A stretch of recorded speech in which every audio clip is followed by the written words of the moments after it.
ರಾಯಚೂರು ಜಿಲ್ಲೆಯ ಮಾನ್ವಿ ತಾಲೂಕಿನಲ್ಲಿ ಮತದಾರರ ಪಟ್ಟಿ ಪರಿಷ್ಕರಣೆ ಕಾರ್ಯಕ್ಕೆ ಬಿಎಲ್ಒಗಳಾಗಿ ನಿಯೋಜನೆಗೊಂಡಿರುವ ಶಾಲಾ ಶಿಕ್ಷಕರ ಮೇಲೆ ಯಾವುದೇ ಒತ್ತಡ ಹೇರಬಾರದೆಂದು ಶಾಲಾ ಶಿಕ್ಷಕರ ಸಂಘದಿಂದ ತಹಸೀಲ್ದಾರ್ ಕಚೇರಿಗೆ ಮನವಿ ಸಲ್ಲಿಸಲಾಗಿದೆ. ತಾವು ಕರ್ತವ್ಯವನ್ನ ಪ್ರಾಮಾಣಿಕವಾಗಿ ಮಾಡ್ತಿದ್ರು, ಜೊತೆಗೆ ಸಹಾಯಕರಾಗಿ ಬರಬೇಕಾದ ಅಂಗನವಾಡಿ ಕಾರ್ಯಕರ್ತೆಯರು ಮತ್ತು ಸಹಾಯಕರು ಕರ್ತವ್ಯಕ್ಕೆ ಬಾರದೆ ಆವಾಜಾಗ್ತಿದ್ದಾರೆ ಎಂದು ಮಹಿಳಾ ಶಿಕ್ಷಕರು ಅಳಲನ್ನ ತೋಡಿಕೊಂಡಿದ್ದಾರೆ.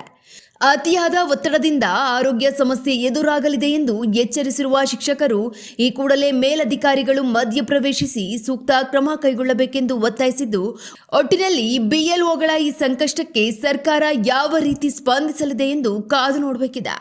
ನಡೀತಾ ಇರುವುದು ನಮ್ಮ ಡಿಸ್ಟಿಕ್ನಲ್ಲಿ ನಾವು ಎಷ್ಟು ಪ್ರಯತ್ನ ಮಾಡಿದ್ರೂ ಮೊದಲನೇ ಸ್ಥಾನ ಎರಡನೇ ಸ್ಥಾನಕ್ಕಿನ್ನ ಬಂದಿಲ್ಲ. ಇಷ್ಟು ನಾವು ಕೆಲಸ ತಾವು ಎಲ್ಲ ಸಹಕಾರ ಕೊಟ್ಟು ಮಾಡ್ತಾ ಇರೋದ್ರಿಂದ ಇನ್ನು ನಾವು ಸ್ವಲ್ಪ ಹಿಂದನೇ ಇದ್ದೀವಿ. ಪ್ರಯತ್ನ ಮಾಡಿ ಮುಂದೆ ಬರ್ತಾ ಇದ್ದೀವಿ ತಮ್ಮೆಲ್ಲ ಸಹಕಾರದಿಂದ. ಒತ್ತಡ ಬೇಡ ಅಂತ 8ನೇ ತಾರೀಕು ತಾನೇ ಐತೆ ಈಗ ನಮ್ಮವ್ರು ಸಂಡೇ ಅನ್ನೋದಿಲ್ಲ, ಮುಂಜಾನೆ ಅನ್ನೋದಿಲ್ಲ, ಸಾಯಂಕಾಲ 6 ಗಂಟೆ 7 ಗಂಟೆ ಆದ್ರೂ ಕೂಡ ಫೀಲ್ಡಿಂಗ್ ಇರ್ತಾರೆ. ಒತ್ತಡ ಬೇಡ. ಕೆಲವೊಂದು ಬಿಎಗಳು ಏನು ಮಾಡ್ತಾರೆ, ಏನಿನ್ನ ಸಸ್ಪೆಂಡ್ ಮಾಡಿಸ್ತೀನಿ ನೋಡಿ, DC ಹೇಳ್ತೀನಿ ನೋಡಿ, AC ಹೇಳ್ತೀನಿ, ತಹಸೀಲ್ದಾರಿಗೆ ಹೇಳ್ತೀನಿ. ಅದು ಬೇಡ. 5 ಗಂಟೆ ಹಾರ್ಟ್ ಅಟ್ಯಾಕ್ ಆಗಿ ಸತ್ತೋಗ್ಬಿಟ್ರೆ ಎಷ್ಟೋ ಮಂದಿ ಸತ್ತೋಗ್ಯಾರ. ಗಾಡಿ ಮೇಲೆ ಫಾಸ್ಟ್ ಆಗಿ ಹೋಗುತ್ತೆ, ಡ್ಯೂಟಿಗೆ ಅಟೆಂಡ್ ಆಗಿ ಖುಷಿಯಿಂದ ಮಾಡ್ತಾರ. ಖುಷಿಯಿಂದ ಮಾಡಿ ಖುಷಿಯಿಂದ ಕೆಲಸ ತಗಲಿ, ಪರವಾಗಿಲ್ಲ, ಏನಿಲ್ಲ. ಈಗ ನೀವ್ ಹೆಂಗ್ ಹೇಳ್ತೀರಿ ಹಂಗೆ ಹೇಳಿ. ಯಾರಿಗೆ ಒತ್ತಡ ಮಾಡಲ್ಲ. ಏನಂತಂದ್ರೆ ಕೆಲಸ ಇರ್ತದೆ, ಅವ್ರವ್ರ ಕರ್ತವ್ಯ ಇದೆ, ಮಾಡಬೇಕು. ಅವ್ರಿಗೆ ಏನು ಸಹಕಾರ ಕೊಡ್ಬೇಕು ಕೊಡ್ತೀವಿ. ಯಾರು ಅಂಜೋದು ಬೇಡ, ಯಾರು ಹಂಚ್ಕೊಂಡು ಕೆಲಸ ಮಾಡೋದು ಬೇಡ. ನಮ್ಮ ಸಹಕಾರ ಇದೆ, ತಾವೆಲ್ಲರೂ ಸಪೋರ್ಟ್ ಮಾಡ್ತಾ ಇದ್ದೀರಿ. ಮಾಡಿ ನಿಮ್ಗೆ ತಾಲೂಕು ಆಡಳಿತದಿಂದ ಏನು ಸಹಕಾರ ಬೇಕು, ಏನು ಸಪೋರ್ಟ್ ಬೇಕು ನಾವು ಕೊಡ್ತೀವಿ. ಬಟ್ ನಿಮ್ಗೆ ಒತ್ತಡ ಹಾಕಲ್ಲ. ಒತ್ತಡದಿಂದ ಕೆಲಸ ಇಲ್ಲ. ಸಮಯ ತಕ್ಕಂತೆ ಈಗ ಕೆಲವು BLO 100% ರೀಚ್ ಆಗ್ಲಿಕ್ಕೆ ಬಂದಿದ್ದಾರೆ. ಇನ್ನು ಕೆಲವು ತೃಪ್ತಿ ಆಗಿಲ್ಲ. ಯಾಕಾಗಿಲ್ಲ? ಅವ್ರ ಕಾರಣ ಅವರು ಮಾಡಿಲ್ಲ. ಒಂದ್ ಹೇಳ 1241 ಬೂತ್ನಾಗ ವೋಟರ್ಸ್ ಇದ್ರೆ ಒಬ್ಬ BLO ಕೊಟ್ರಿ, ಏನ್ ಮಾಡ್ಬೇಕು? ಅದನ್ನ 2 ಮಾಡ್ಬೇಕಂತ ನಿಯಮ ಐತೆ. 600 ಇದೆ, 2 ಬೂತ್ ಮಾಡ್ಬೇಕು, 2 ಪೋಲಿಂಗ್ ಸ್ಟೇಷನ್ ಮಾಡ್ಬೇಕು, 2 ವೋಟ್ ಲೀಡ್ಸ್ 2 ಮಾಡ್ಬೇಕಂತ ಐತೆ. ಈಗ 1240 ಐತೆ. 1440 ಇದೆ. ಅಂಥವು ಎಕ್ಸ್ಟ್ರಾ ಜಾಸ್ತಿ ಇದ್ದದ್ದು ಮತದಾರಲ್ಲಿನೂ ನಾವು ಅವ್ರಿಗೆ ಸಪೋರ್ಟಿಂಗ್ ಆಗಿ ಸಿಬ್ಬಂದಿಗಳನ್ನು ಕೊಟ್ಟಿವಿ. ಅವ್ರಿಗೆ ಒತ್ತಡ ಪೂರ್ವಕ ಕೆಲಸ ಇಲ್ಲ. ಅವ್ರಿಗೆ ಸಹಾಯ ತಗೊಳ್ಳಿಕ್ಕೆ ಸಹಕಾರಕ್ಕೋಸ್ಕರ 3-4 ಮಂದಿನ ನಾವು ಸಪೋರ್ಟಿಗೆ ಕೊಟ್ಟಿದ್ದೀವಿ. ಇನ್ನು ಯಾರಿಗೂ ಬೇಕು ಹೇಳಿ, ಅವ್ರು ನಿಮ್ಗೆ ಹೆಲ್ಪಿಗೆ ನಾವು ಸಪೋರ್ಟಿಗೆ ನಾವು ಸಹಾಯಕರಾಗಿ ಕೊಡ್ತೀವಿ. ಇಲ್ಲ, ತಾವು ಹೇಳ್ದಂಗೆ ಯಾರು ಒತ್ತಡದ ಪ್ರೆಷರ್ ಕೆಲಸ ಮಾಡಕ್ಕೆ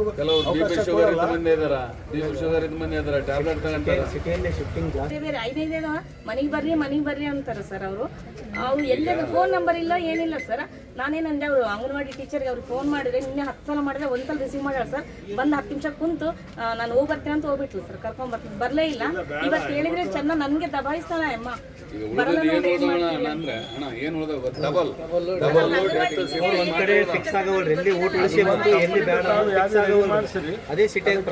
ಸಮಯಕ್ಕೆ ತಕ್ಕಂತೆ ಯಾವ ಸಮಯ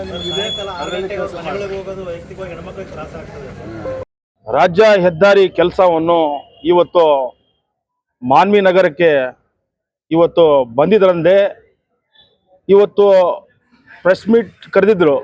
ಉದ್ದೇಶ ಏನಂದರೆ ಮಾನ್ವಿ 1000 ಜನರಿಗೆ ಭಾಳ ಒಂದು ತೊಂದರೆ ಆಗುತ್ತಂತ.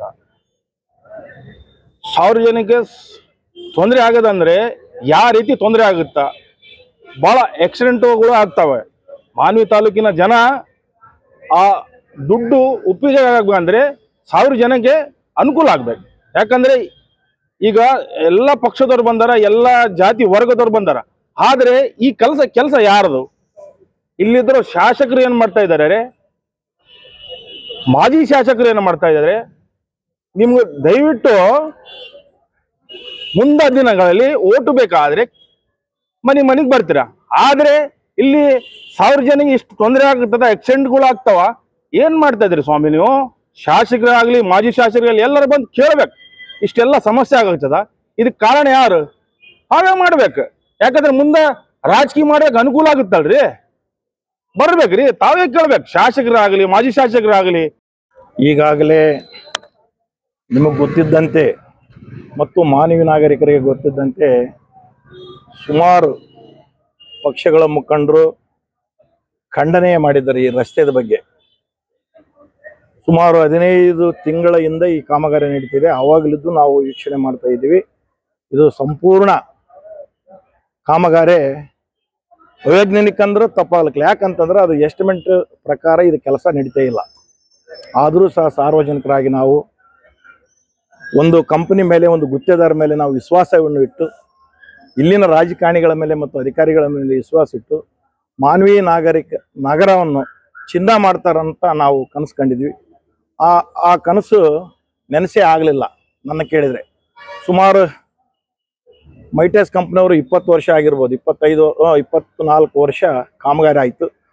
ಆ ಮೈಟೆಸ್ ಕಂಪ್ನಿಯವರು 4 ಲೈನ್ ಅಂತ ಆಗಿತ್ತು ಮಾನವಿಯಲ್ಲಿ. ಅದೇ ಮೈಟೆಸ್ ಕಂಪ್ನಿಯವರು ಹಳೆಯ ರಸ್ತೆಯನ್ನು ತೆಗೆದು, ಅದೇ ಡ್ರೈನೇಜನ್ನು ತೆಗೆದು ಒಂದೇ ಫೀಟ್ನಲ್ಲಿ ಅಂತರದಲ್ಲಿ ದೂರ ಮಾಡಿ ಮತ್ತು ರಸ್ತೆ ಮೇಲೆ ಡಾಂಬರೀಕರಣ ಆಗುವಂಥ ಕೆಲಸ ನಡೆದಿದೆ. ಅವತ್ತಿನ ದಿನ ನಾವು ಮಾನವೀಯ ನಾಗರಿಕರು 26,000 ಜನ ಇದ್ವಿ ನಾವು. ಇವಾಗ ಸುಮಾರು 50ಕ್ಕೂ ಮೇಲ್ಪಟ್ಟಿದ್ದೀವಿ ನಾವೆಲ್ಲರೂ. 50,000ಕ್ಕೂ ಮೇಲ್ಪಟ್ಟು ನಾಗರಿಕರಿದ್ದಾರೆ ಇಲ್ಲಿ. ನಾನು ಅವತ್ತಿದ್ದೂ ಹೇಳ್ತಾ ಇದ್ದೀನಿ, ಇಲ್ಲಿ 1 ಲಕ್ಷ ಜನ ವಹಿವಾಟಿದೆ ಮಾನವೀಯ ರಸ್ತೆ ಮೇಲೆ. ಇವತ್ತು ವಹಿವಾಟಿದ್ದಂಥ ಜಾಗದಲ್ಲಿ ನಾನು ಹೇಳೋದು ಇಷ್ಟೇ, ನಾನು ಕೈ ಮುಗಿದು ಕೇಳ್ಕೊಂತೀನಿ, ರಾಜಕಾರಣಿಗಳು ಹಿರಿಯರಿದ್ದಾರೆ, ಅವ್ರ ವಯಸ್ಸಿನಷ್ಟು ನಾವು ಮೊಮ್ಮಕ್ಕಳಾಗ್ತೀವಿ. ನಿಜವಾಗ್ಲೂ ಇಲ್ಲಿ ಯಾವುದೇ ಒಂದು ವೈಯಕ್ತಿಕ ಇಟ್ಕೊಂಡು ಉದ್ದೇಶ ಇಟ್ಕೊಂಡು ಈ ಕಾಮಗಾರಿಯನ್ನು ಪ್ರಾರಂಭ ಮಾಡಬಾರ್ದು. ಅವ್ರಿಗೆ ನಾವು ಈಗಾಗಲೇ ನಾಗರಿಕರ ಅಧಿಕಾರವನ್ನು ಕೊಟ್ಟುಬಿಟ್ಟಿದ್ದೀವಿ. ಅವರಿಗೆ ಸಂಪೂರ್ಣ ಆಡಳಿತ ಮಾಡ್ರಿ, ನೀವು ಅಭಿವೃದ್ಧಿ ಮಾಡ್ರಿ ಅಂತ ನಾವು ಸಂಪೂರ್ಣ ಅವ್ರಿಗೆ ಹೇಳ್ಬಿಟ್ಟಿದ್ದೀವಿ.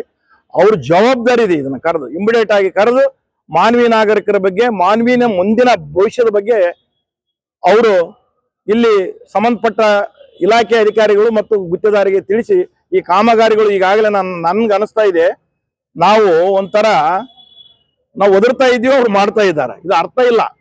90% ಕಾಮಗಾರಿ ಇವಾಗ ಮುಗಿದೋಗ್ಬಿಟ್ಟಿದೆ. ಇನ್ನ ಒಂದು 10% ಉಳಿದಿದೆ ಅನ್ನೋದು ಭಾಳ ಮಾಡಿ.